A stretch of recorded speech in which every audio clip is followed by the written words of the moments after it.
been suffering in one of the worst droughts in California history for the last few years. This year was really the climax of it all, and it has seriously dampened even my enthusiasm towards gardening.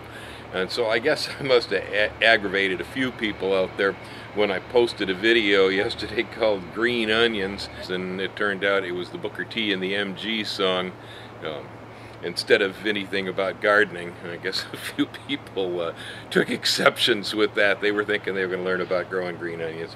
Well, truth is, there hasn't been a whole lot to share out here in the garden. It's been awful. Well, starting a couple of weeks ago, the rains have returned. We have now gotten 4.5 inches or so of rain. That's good news. And it has inspired me a little bit to get back out into the garden and leave the guitar studio behind. And so let me show you a couple of things going on here. Since the water department was charging us for water consumption in a tiered system, keeping my poor lawn alive across the summertime here just wasn't worth the effort. And so recently I went ahead and I re-sowed the lawn with fresh clover and fescue seed. And then there is some existing grass that is still popping back up. Most of it died across the summer. So with the fall rains coming here in California, Bill has been replanting his grass. Big deal, right? You know, like I totally love lawns, but you will see there's lots and lots of clover out here. So we're fixing some free nitrogen. Well, the rain has really freshed up some of the vegetables. Got some real nice cabbage going on here. The variety is Tundra. That's a new one on me. I have never raised Tundra before. It really seems to be putting it on. These were seeds sown in September, transplanted in the month of October to the garden, and they're looking good. Perennial chilies back there. It's Capsicum baccatum, the balloon chili. They're looking great. Here I have rows of baby carrots right next to mature carrots. Over here on this side of the garden you'll see floating row cover. Behind it, more floating row cover. Over here, tomato cages covered in floating row cover. What this is all about is the birds. With the drought, the birds are in panic, and so they are eating absolutely anything that they can find above the ground that they like the taste of. And so peas, for instance, unprotected peas in the garden, I have some across the way, more than 50% of them completely shredded by the birds. Underneath the cover there we have spinach, green onions, and we have lettuce. They don't like the onions much, but they will shred the spinach and lettuce. This row over here is pretty much entirely endive and lettuce plants. And again, it's been replanted 3 times before I put the covers over because the birds just ate everything. Totally impossible. So the drought isn't just about dryness, it's about thirsty and hungry animals. Despite the fact that I put out water and seed for the birds, they still like their vegetables, and when it's a drought they like them even more than ever. The yield on Satsuma mandarins is really good despite the drought this year. I did water them, but we have just beautiful, beautiful bunches of Satsumas here. We're getting very close to harvest on Satsuma oranges. The Satsuma mandarins are almost ready. I would say about 2 weeks they'll be to my liking. Some more of those beautiful tundra cabbages. And for cover crop enthusiasts, you will notice that the cabbages and the peppers over here and the parsley are all growing in blankets of Dutch white clover still. I still have the Dutch white clover around. Right, here's a sugar snap pea, and it's a winner. It got past the birds. Right over there, that poor pathetic little ripped up stick, this one, is also a sugar snap pea, and that is what the birds are doing to them. They're tearing every leaf off. Little chirping buggers. Avocado crops are looking good.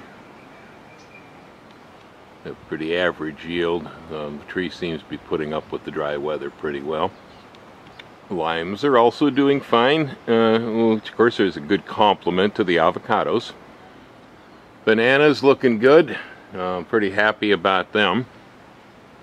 Lots of clusters of fruit up there.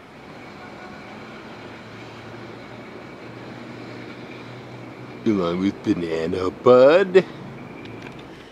I'm doing the baby greens again inside the greenhouse. Some more of them over here. You know, I also have lettuce planted for the garden. And we've got passion fruit seedlings coming up over here. Cuttings of blackberries.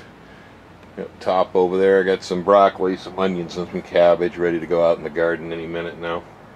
Yellow dragon fruit. Cuttings of yellow dragon fruit. Son of yellow dragon fruit. Over here. This is Dittany of Crete, the finest oregano on the earth. It's really a hard propagation. I managed to get, it looks like about 8 plants going over here. Southern blueberries are coming into flower already.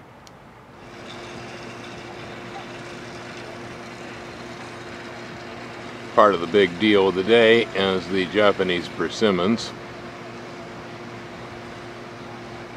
Yeah, I'm going to be out here most of this weekend harvesting these things. We got lots and lots of them. Picking Japanese persimmons is the order of the day. Such beautiful fruit they are, and so useful too. We're getting really nice clusters of fruit. Looks like big orange grapes, huh? So these are the Japanese fuyu persimmon, otherwise known as the crunchy persimmon by some people. Fabulous fruit. Easy to grow, doesn't hardly get any pests or diseases. Birds in the tree maybe, will eat the fruit. Other than that, I really don't have too much trouble raising this plant. It seems fairly tolerant to the drought we've had because it's out of the irrigation back there with a heavy mulch, so I'm happy about that nature. What I like about it is because you can start to pick this thing as soon as it gets orange and eat it with the texture crunchy like an apple to begin with. It's very sweet, very delicious, fits into fruit salads, goes into yogurt real well. You can even create a tropical style salsa by using this, just like you might use a mango or papaya for salsa. Try using the Japanese persimmon, balance the sugar with lime juice.